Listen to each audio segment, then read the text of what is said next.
죽음을 연장하는 치료를 거부하고 다른 대안을 찾기 위해 태평양을 건넌 80살 의사 아버지. 그리고 그런 아버지를 말릴 수 없었던 딸인 저. 여러분이라면 어떤 선택을 하시겠어요? 안녕하세요. 저는 미국 네바다주 라스베가스에서 태어나고 자란 33 여성 케이트입니다. 현재는 디지털 마케팅 회사에서 콘텐츠 디렉터로 일하고 있어요. 저희 회사는 패션과 뷰티 브랜드들을 주요 클라이언트로 두고 있고, 저는 주로 브랜드 캠페인 기획과 영상 콘텐츠 제작을 담당하고 있었습니다. 바쁘고 정신없는 도시의 삶이지만 그래도 꽤 만족하며 살아가던 중이었어요. 그런 제 일상에 예상치 못한 일이 벌어진 건 지난 겨울이었어요. 제 아버지는 소아청소년과 전문의로 일해오셨고 라스베가스 인근 지역에서 꽤 오랫동안 병원을 운영해왔습니다. 환자들에게 존경받는 분이고 의사로서의 책임감을 늘 중요하게 여기는 분이세요. 그런 아버지가 5해 전 만성신부전 말기 판정을 받았습니다. 처음엔 그냥 건강이 안 좋아진 줄만 알았는데 병원에서 이식이나 투석이 필요하다는 말을 들었을 때 우리 가족은 모두 충격에 빠졌어요. 특히 아버지는 단호했어요. 나는 내일도 내 삶도 포기할 수 없다며 투석 치료를 거부하셨습니다. 주당 여러 번 정해진 시간에 투석 센터에 가서 몇 시간씩 누워 있어야 하고 시술 후엔 기운이 빠져 아무것도 할 수 없다는 현실을 받아들이기 힘드셨던 거예요. 그렇게 되면 진료는 물론이고 환자들과의 소통도 어렵고 평생 지켜온 자신의 일상과 직업적 정체성을 유지할 수 없다는 게 가장 큰 두려움이셨습니다. 그 말에 저와 어머니는 너무 속상했지만 누구보다 의료에 대해 잘 아는 아버지의 결정이었기에 억지로 막을 수 없었어요. 그 뒤로 아버지는 수많은 논문을 읽고 치료 대안을 찾기 위해 고군분투하셨습니다. 저는 옆에서 그런 아버지를 보며 마음이 아팠어요. 그렇게 시간이 흐르던 중 올해 초 아버지가 저에게 충격적인 이야기를 꺼내셨습니다. 한국에 갈 거야. 줄기세포 치료를 받기 위해서야. 순간 커피잔을 놓칠 뻔했어요. 한국이라고요? 그것도 대학병원도 아닌 개인 병원에서 줄기세포 시술을 받겠다고요? 처음엔 너무 황당했어요. 하지만 아버지의 눈빛은 단호했고 저는 어쩔 수 없이 아버지와 함께 한국행 비행기를 예약하게 되었어요. 혹시 무슨 일이 생길지도 모른다는 불안감 때문이기도 했고 솔직히 아버지가 왜 그렇게까지 한국을 신뢰하는지도 궁금했거든요. 저는 사실 한국에 대해 그리 잘 알지 못했어요. 친구들 중엔 케이팝이나 한국 드라마에 열광하는 사람들이 있었지만 저는 그런데 별로 관심이 없었거든요. 어떤 친구는 방탄소년단 콘서트를 보기 위해 일본까지 다녀오기도 했고 또 다른 친구는 사랑에 불시착에 빠져 매일 밤 울면서 드라마를 봤다고 하더라고요. 또 어떤 친구는 한국 화장품 리뷰만 올리는 뷰티 블로거가 되겠다며 밤새 영상 편집을 하기도 했었죠. 그런 열정이 대단하다고는 생각했지만 저는 그저 멀리서 지켜보기만 했었습니다. 한국이라는 나라는 제게 있어서 그냥 먼 나라 정도의 이미지였어요. 그런데 아버지는 한국의 줄기세포 치료가 세계 최고 수준이라고 확신하고 있었고 특히 조병수라는 의사를 직접 찾아가고 싶다고 하셨어요. 그 사람의 논문을 다 읽었다며 진짜 이 시술이 효과가 있다면 그 사람 손에 맡기고 싶다고요. 솔직히 저는 걱정이 앞섰어요. 한국에서 치료가 제대로 될까? 아버지가 너무 기대하는 건 아닐까? 하는 불안한 마음이 가득했죠. 하지만 한편으론 호기심도 생겼어요. 정말 한국이라는 나라가 아버지의 인생을 바꿀 수 있을까? 라는 물음이 머릿속에서 떠나질 않았어요. 그래서 저는 결국 회사를 한 달 휴직하고 아버지와 함께 한국으로 향하게 되었습니다. 비행기 안에서 아버지는 평온한 얼굴로 창밖을 내다보셨어요. 내가 살아온 인생에서 다시 시작할 기회를 줄지도 몰라. 이건 꼭 해봐야 해. 라고 말씀하셨어요. 저는 그런 아버지의 모습에 눈시울이 붉어졌습니다. 인생을 걸고 한국으로 향하는 이 80살의 의사, 그리고 그런 아버지를 지켜보며 내가 아직 알지 못한 한국이라는 나라에 첫 발을 들이게 된 이야기. 그렇게 저의 한국 여정이 시작되었습니다. 비행기에서 내려 인천국제공항에 발을 디딘 순간 저는 그저 다른 나라에 왔구나 정도의 느낌만 가지고 있었습니다. 하지만 그 느낌은 공항을 빠져나오기도 전에 완전히 바뀌었어요. 도착하자마자 눈에 띈 건 한국 사람들의 빠르고 질서 있는 움직임이었고 공항 시설의 깔끔함과 효율적인 시스템도 굉장히 인상적이었습니다. 아버지도 연신 고개를 끄덕이며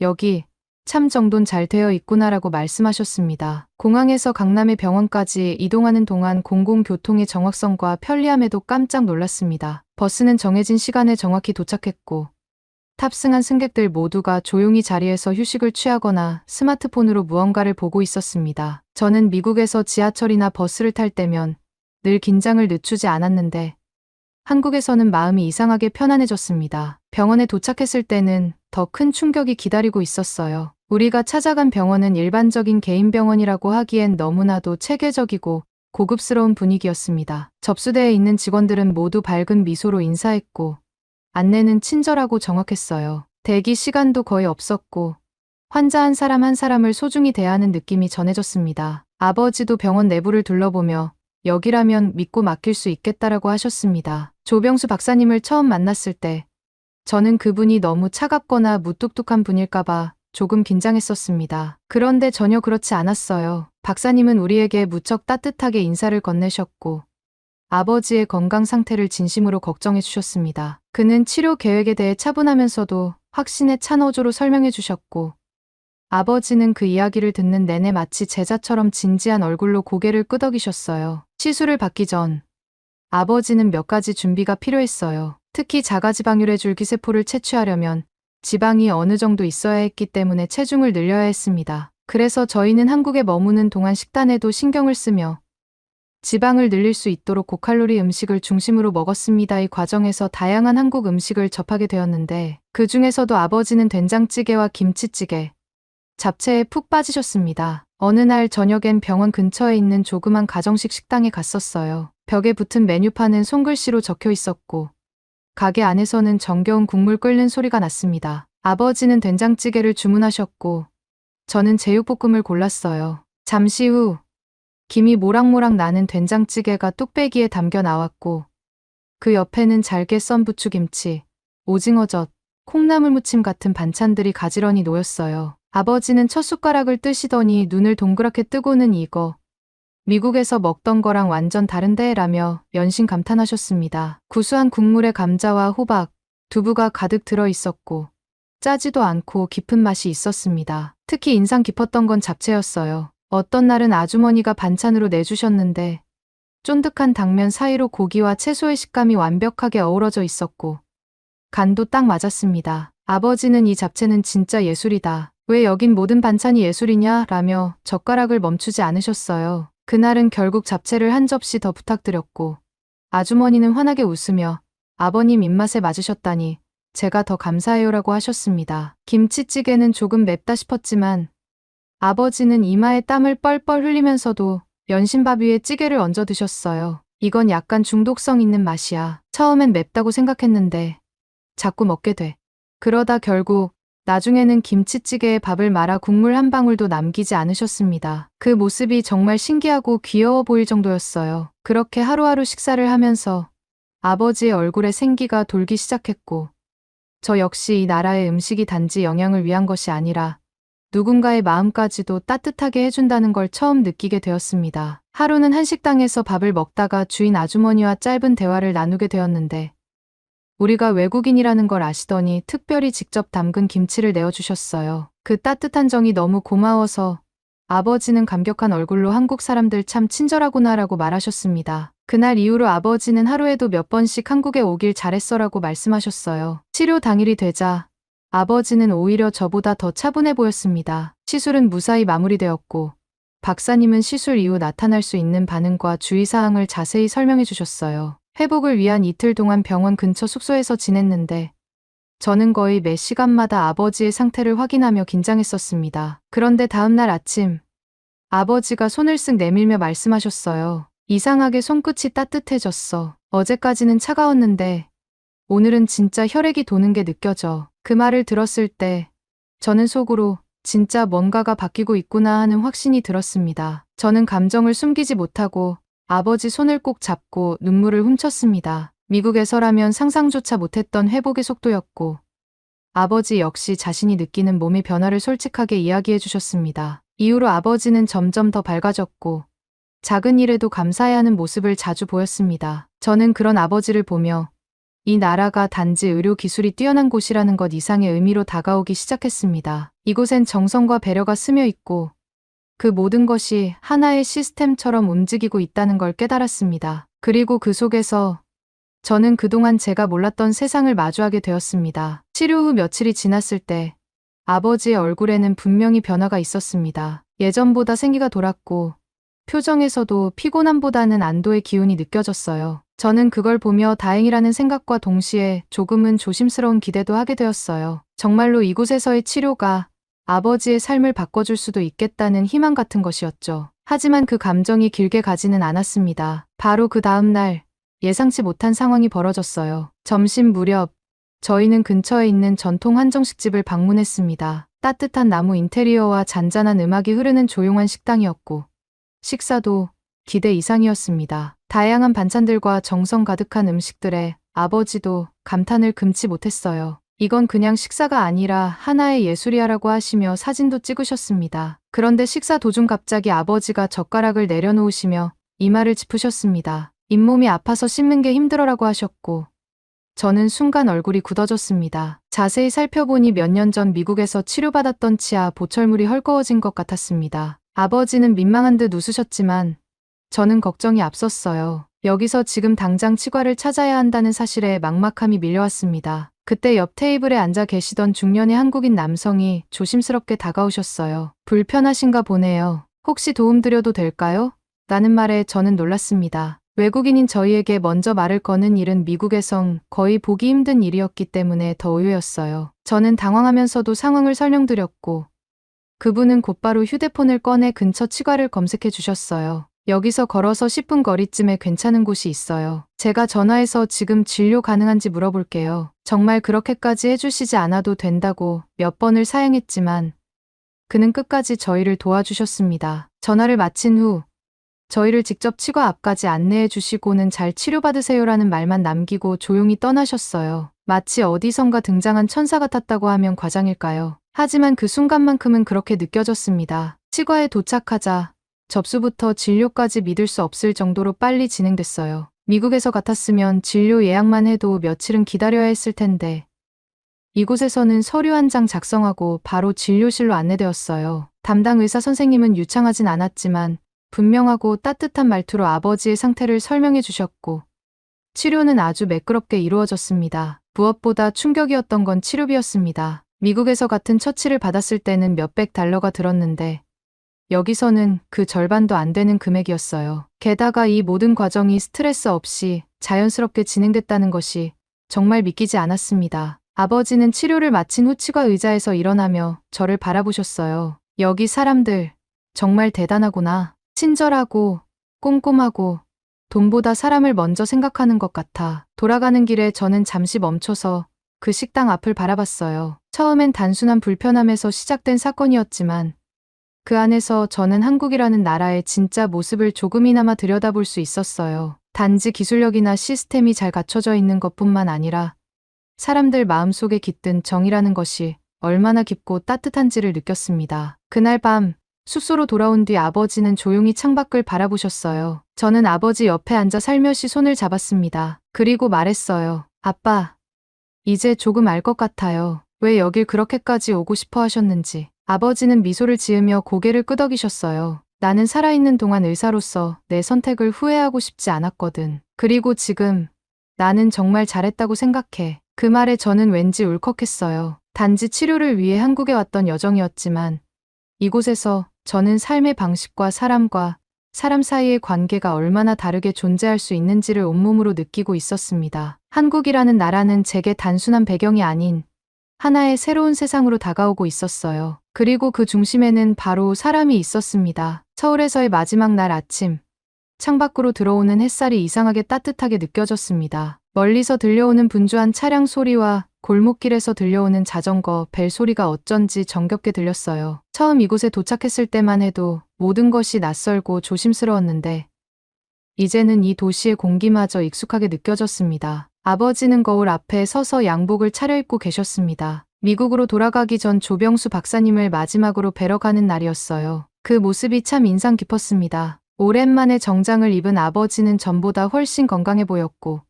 걸음걸이도 힘이 느껴졌습니다. 어깨를 쫙 펴고 넥타이를 매는 그의 손길에서 자신감이 묻어났어요. 한국에 오기 전엔 이 양복이 좀 헐렁했는데 이제 딱 맞는 것 같지 않니? 라고 웃으며 말씀하셨을 때 저는 뭔가 벅찬 감정이 올라와서 대답을 하지 못했습니다. 병원에 도착했을 때 조 박사님은 변함없이 반갑게 맞아주셨습니다. 아버지의 최신 검사 결과를 함께 확인하며 박사님은 고개를 끄덕이셨습니다. 수치상으로도 충분히 긍정적인 반응이 나타났고 앞으로의 경과도 좋을 것 같다는 설명이 이어졌습니다. 아버지는 조심스럽게 묻듯이 말씀하셨어요. 내가 미국으로 돌아가도 이 상태를 유지할 수 있을까요?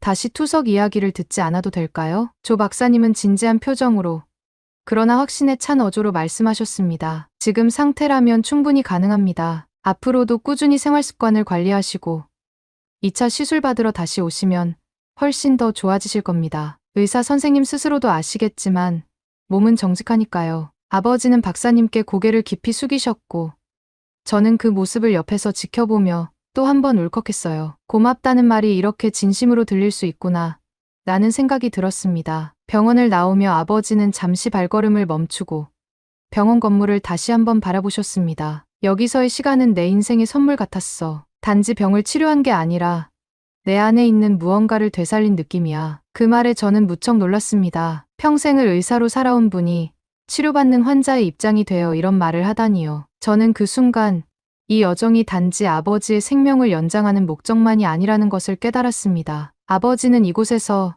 다시 사는 법을 배우고 있었던 거예요. 공항으로 향하는 차 안에서 아버지는 한국의 풍경을 유심히 바라보셨어요. 강변을 따라 이어지는 고속도로, 잘 정돈된 도심, 그리고 지나가는 사람들. 아버지는 혼잣말처럼 말씀하셨어요. 이 도시는 사람 냄새가 나. 기술도 놀랍지만 그 기술을 움직이는 사람들이 더 놀라워. 비행기 탑승 전 마지막으로 공항 라운지에 앉아 차를 마시며 저는 그동안의 일을 곱씹어 보았습니다. 단순히 의료 기술이 뛰어난 나라라고 생각했던 한국에서 저는 전혀 예상치 못했던 정서와 철학을 만났습니다. 이곳 사람들은 환자를 치료하는 것을 넘어서 삶을 함께 돌보는 자세를 가지고 있었습니다. 며칠 전 저는 잠깐 혼자 외출하여 서울 북촌을 산책한 적이 있었습니다. 좁은 골목길 사이로 고즈넉하게 자리한 한옥들과 그 안에서 전통차를 즐기던 사람들, 그리고 조용히 책을 읽던 아이의 모습이 어쩐지 잊히지 않았습니다. 한국이라는 나라는 참 다양한 얼굴을 가지고 있었고 그 다양성이 고스란히 일상 속에 녹아 있었습니다. 저는 한국에서의 이 경험을 영상으로 남기고 싶어졌습니다. 단순한 여행 브이로그가 아니라 사람의 삶을 바꿀 수 있는 이야기를 영상으로 전하고 싶었어요. 사실 저는 마케팅 업계에서 수많은 브랜드의 이야기를 다뤄봤고 그럴듯한 광고 문구를 만들어내는 일에 익숙했습니다. 그런데 이번엔 달랐어요. 이건 누군가의 허락을 받아 만든 캠페인이 아니라 제 가족의 이야기였고 제 마음에서 우러나온 진짜 이야기였어요. 병원에서의 치료뿐만 아니라 한국에서 겪은 여러 순간들이 제 감정을 크게 흔들었습니다. 예를 들어 어느 날 병원 진료를 마친 뒤 아버지와 함께 서울 종로 근처의 전통 찻집에 들렀던 적이 있어요. 좁은 골목길을 따라 걷다가 우연히 발견한 그 찻집은 마치 시간 여행을 하는 듯한 느낌이었어요. 한옥 구조의 나무 바닥이 삐걱이고 문을 열면 종소리처럼 청아한 차향이 퍼졌습니다. 우리는 따뜻한 유자차를 마시며 그동안의 일들을 조용히 되짚었어요. 아버지는 그 자리에서 조용히 말씀하셨어요. 이곳의 사람들은 정말 마음이 따뜻해. 나를 단순한 환자로 보지 않고 하나의 사람으로 대해줘서 너무 고마워. 그 말을 듣는 순간 저는 이 모든 경험을 더 많은 사람들에게 알려야겠다고 결심했어요. 단순히 좋은 나라였다는 리뷰나 관광 명소를 담는 영상이 아니라 한 사람의 생명과 감정, 변화가 어떻게 한 나라의 문화 속에서 이루어졌는지를 담고 싶었어요. 그래서 한국 의료 시스템의 디테일한 부분도 기록하기로 마음먹었고 병원의 친절한 프로세스, 대기 시간 없이 효율적으로 진료가 이루어지는 모습, 의료진들의 전문성과 환자에 대한 존중, 그리고 치료 비용의 합리성까지 하나하나 정리하기 시작했어요. 또한 병원 외적으로 느낀 따뜻함도 영상의 큰 부분을 차지하게 만들고 싶었습니다. 앞서 이야기했던 식당 아주머니의 김치, 치과를 안내해준 낯선 남성의 배려, 그리고 길을 잃었을 때 도와준 지하철 역무원까지.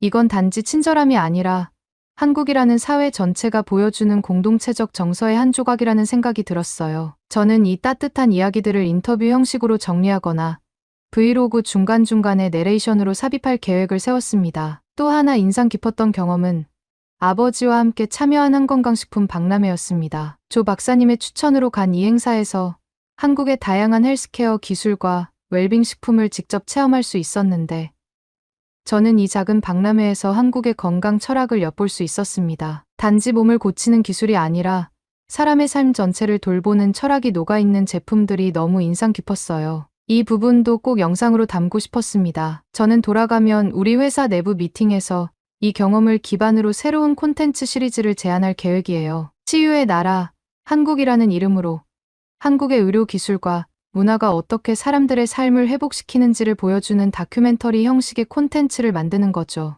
그리고 그 첫 번째 이야기는 바로 저와 아버지의 이야기로 시작될 겁니다. 그것이 제 일의 본질과 사명을 다시 정의하는 계기가 될 거라는 생각이 들었어요. 이번 여행은 단순한 동행이 아니라 제 인생의 방향을 다시 설정하게 만든 결정적 순간이었습니다. 비행기 안에서 아버지는 저를 바라보며 조용히 말씀하셨어요. 케이트, 이번 여정은 너한테도 인생의 전환점이 되었을 것 같구나. 저는 고개를 끄덕이며 대답했습니다. 맞아요, 아빠. 이제 한국은 제게 단순한 나라가 아니에요. 이곳은 아빠를 다시 살게 해준 곳이고 저한테는 새로운 삶의 방향을 가르쳐준 나라예요. 하늘 위로 솟아오른 비행기가 구름을 가르며 북태평양을 건너기 시작할 때 저는 다짐했어요. 반드시 다시 돌아오겠다고. 아버지의 2차 치료를 위해서도 그리고 저 자신을 위해서도요. 한국이라는 나라는 제게 있어서 단지 여행지나 치료 목적지가 아니었습니다. 그곳은 인생의 중요한 전환점을 만들어준 따뜻하고 정숙한 사람들의 나라였습니다. 그리고 저는 이제 그곳을 두 번째 고향처럼 느끼게 되었습니다. 한국으로부터 돌아온 뒤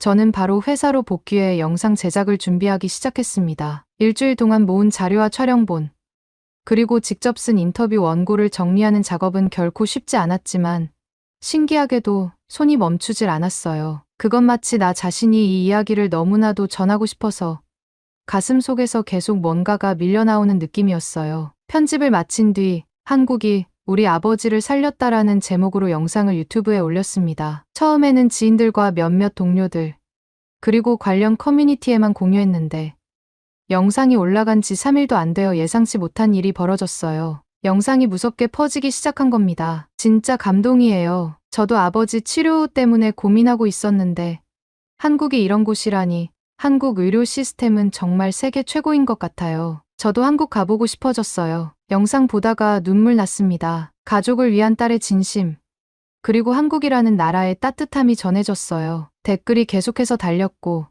공유 수는 기하급수적으로 늘어났습니다. 이틀 만에 조회수가 100만을 넘겼고 영상은 페이스북과 트위터에서도 활발히 공유되기 시작했어요. 심지어 한국의 방송사와 해외 의료 전문 채널들에서도 연락이 오기 시작했어요. 저희 회사 내부에서도 이 영상에 대한 반응이 폭발적이었습니다. 평소에는 조용히 일만 하던 편집 디자이너가 제게 다가와 정말 멋졌어요. 저희 아빠도 비슷한 병이 있는데 용기를 얻었어요라며 고맙다는 말을 전해줬을 땐 정말 울컥했어요. 회사 대표님도 따로 저를 부르셔서 이번 영상은 단순한 콘텐츠가 아니라 하나의 메시지야. 우리가 앞으로 어떤 콘텐츠를 만들어야 하는지를 보여줬어. 이 시리즈 꼭 이어가자고 하셨습니다. 그렇게 해서 치유의 나라, 한국 시리즈가 공식적으로 시작됐고 저는 프로젝트 매니저로서 더 깊이 있는 이야기들을 찾아가게 되었습니다. 놀랍게도 그 영상 이후 전 세계에서 한국의 줄기세포 치료와 조병수 박사님에 대해 궁금해하는 사람들이 크게 늘어났습니다. 메일함에는 각국의 환자 가족들로부터 온 문의가 하루에도 수십 통씩 쌓였고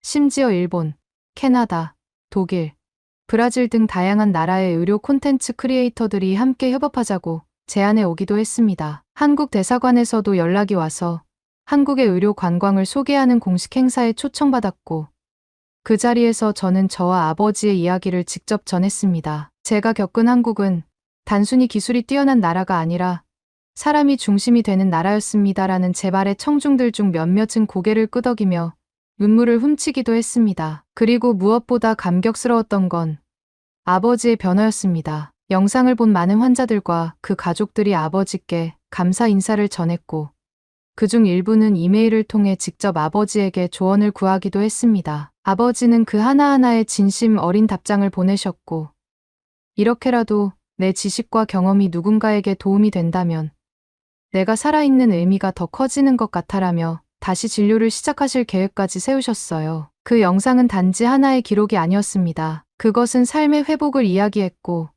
인간의 가능성과 선택의 중요성을 증명했으며 국경을 넘어 마음을 연결해주는 다리가 되었습니다. 그리고 저는 그 다리를 건너는 첫 번째 사람이었어요. 지금도 저는 그때의 영상 댓글들을 하나씩 다시 읽곤 합니다. 그 안에 담긴 수많은 사연과 공감, 그리고 응원의 메시지들이 다시금 저를 움직이게 만들거든요. 이제 저는 콘텐츠 디렉터로서가 아니라 진짜 이야기를 만드는 사람으로 살고 싶어졌어요. 그리고 한국, 그 나라는 여전히 제 마음속에서 따뜻하게 숨쉬고 있습니다. 저는 곧 다시 그곳으로 돌아갈 예정이에요. 아버지의 2차 치료를 함께하며 또 다른 사람들의 이야기를 담기 위해서요. 그리고 다시 한번 사람의 온기를 영상으로 전하기 위해서입니다. 오늘의 이야기는 여기까지입니다. 오늘의 사연이 마음에 드셨다면 구독, 좋아요 부탁드리겠습니다. 소중한 시간, 긴 이야기 끝까지 들어주셔서 진심으로 감사합니다. 앞으로도 더 좋은 사연으로 여러분을 찾아오겠습니다. 시청해 주셔서 감사합니다.